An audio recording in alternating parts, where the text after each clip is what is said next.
Welcome back to the Piping Pastor Theology Talks. Today we'll be concluding that discussion on biblical masculinity with video 2.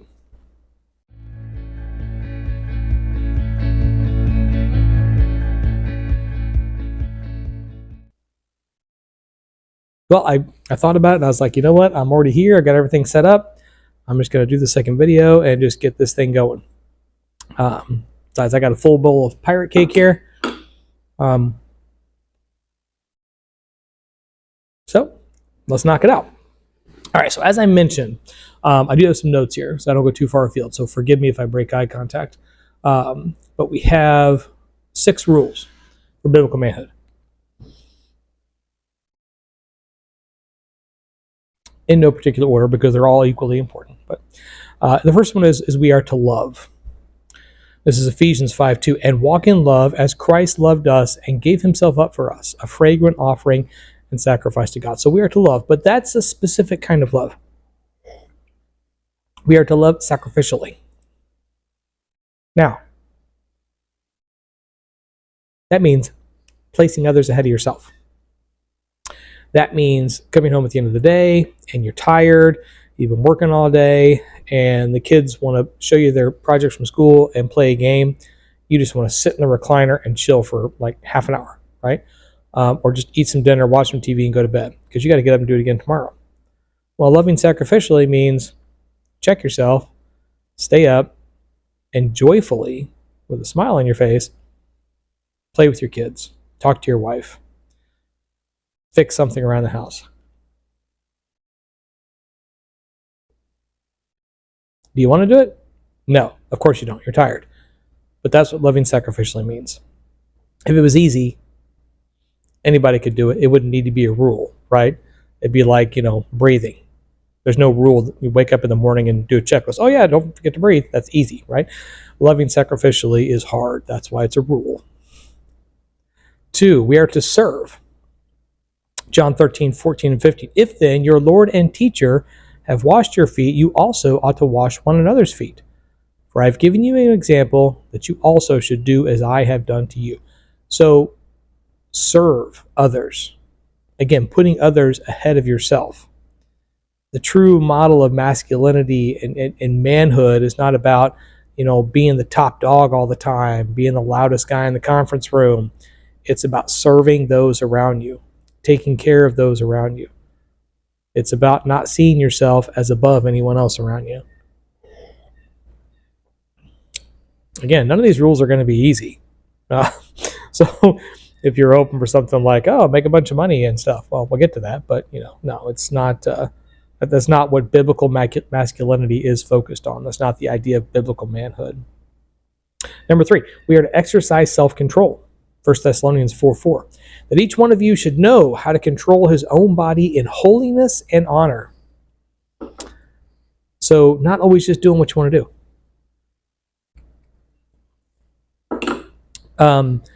You may really, really want to go play golf. But some stuff needs to be done around the house.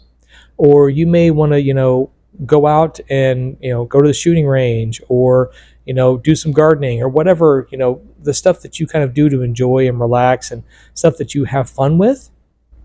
But your wife needs some time off or your kids need to go here, there, or yonder, right? So you have to kind of check that. You may really enjoy chocolate cake. You may really enjoy sweets of all sorts. Christmas cake. I know I love it.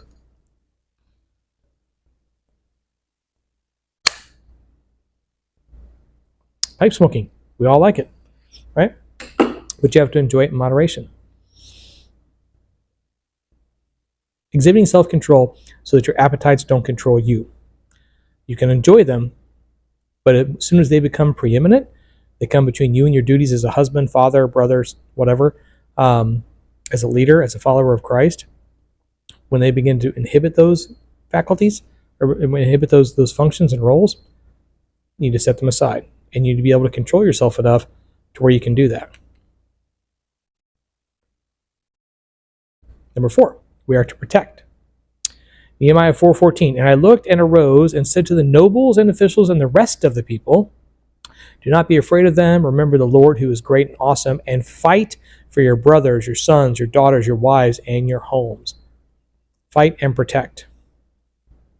Now, this can take on many forms, all right? Now, we're not necessarily building walls around our houses like Nehemiah was and literally standing in the gap, but fighting for your family, fighting for, and it doesn't just say, your wives and daughters, it says your brothers, your sons, fight for those around you.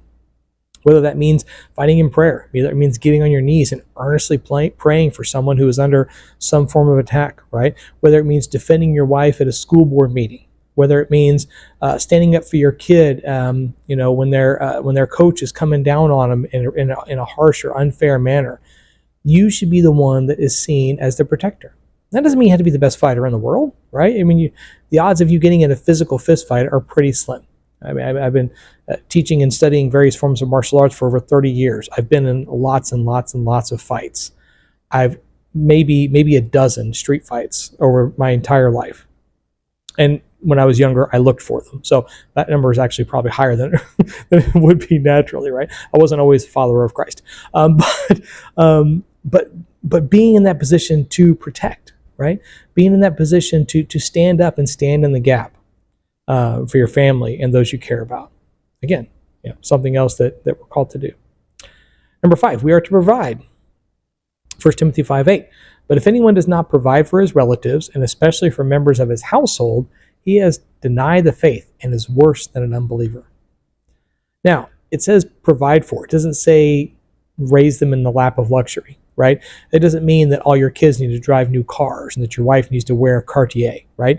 We're talking about the basics. We're talking about roof over the head, food on the table, clothes on the back kind of a thing, right? It's not pointed towards any kind of monetary success. There's no like minimum amount of income, right? Piper Dave has a garage full of really awesome cars, right?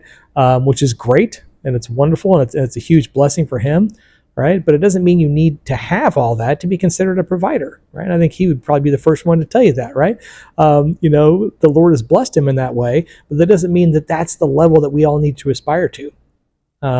You can, sure, it's a great goal. By all means, financial success, there's no rule against that in the Bible, but it doesn't mean that you need to give them everything they want.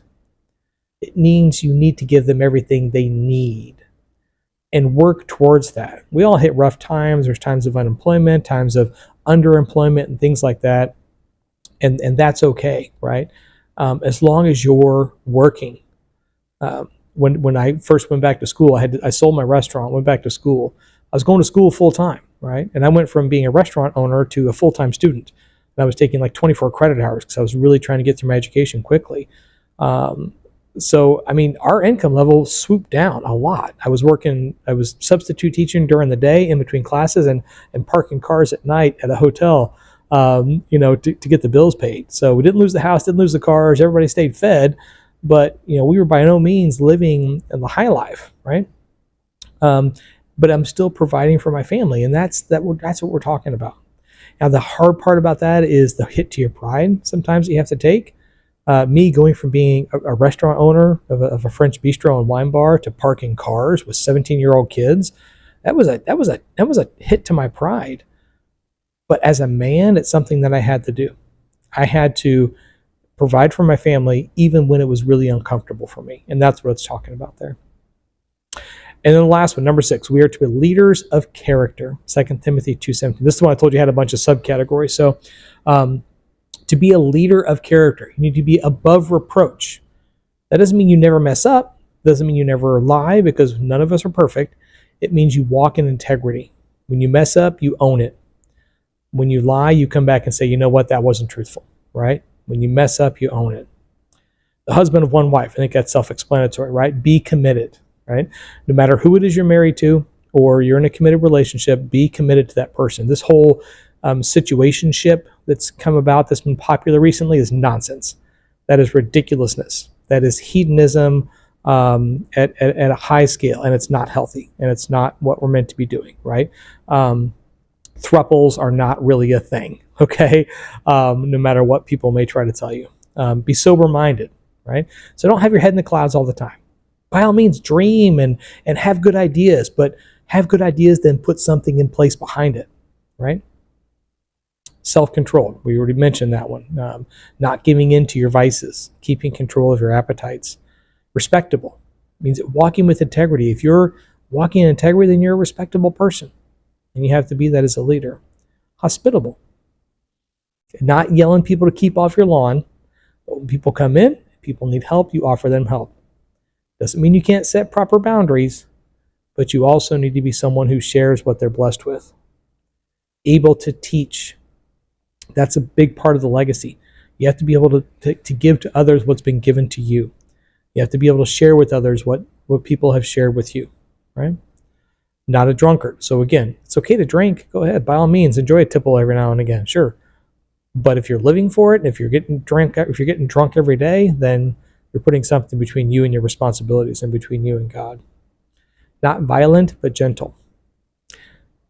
And don't mistake gentle with being a milksop. I already did a whole video on that, about the meekness of Christ. But so use that as an example, right? Powerful, but not necessarily wielding about in a violent manner. Not quarrelsome. So don't argue for the sake of arguing. That's in 2 or 3 different places in the Bible, right? Arguing for the sake of arguing just means you want people to know how smart you are. And again, you're putting the focus on yourself, and you're not in that servant attitude is what a leader should be in. Not a lover of money. Doesn't say you can't be rich. You want to be rich, knock yourself out, right? As long as God is the focus and God is your source of security, you can have as much money as you want. But if you love money, again, it's like being a drunkard. It's putting that between you and God. And you must manage your own household well with dignity. That means you can't put on a show for everybody out there and then come home and be a jerk. You have to serve your family in the same way you serve others out there as a servant leader. So that's a lot of stuff there. The happy thing is, it's easy to do with Christ. I can do all things through Christ who strengthens you, right? So if God is the focus, you're trying to be like Jesus, you have that as your central core, these will be the natural outgrowth of that.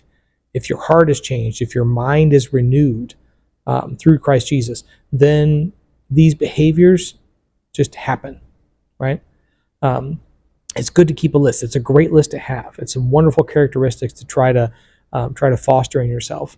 And if you're looking for a list of rules for manhood or masculinity, this is certainly a good list to have. But at the end of the day, it has to be what's inside. Well, got that done in less than 15 minutes. So, again, any questions or comments? Feel free to put them in the comments below, and we can have a wee discussion about it. In the meantime, I'm going to relight my pirate cake because it has gone out, and enjoy the rest of my bowl. Thank you again, Cliff, for that suggestion. I hope you have a lovely week. As always, happy reading.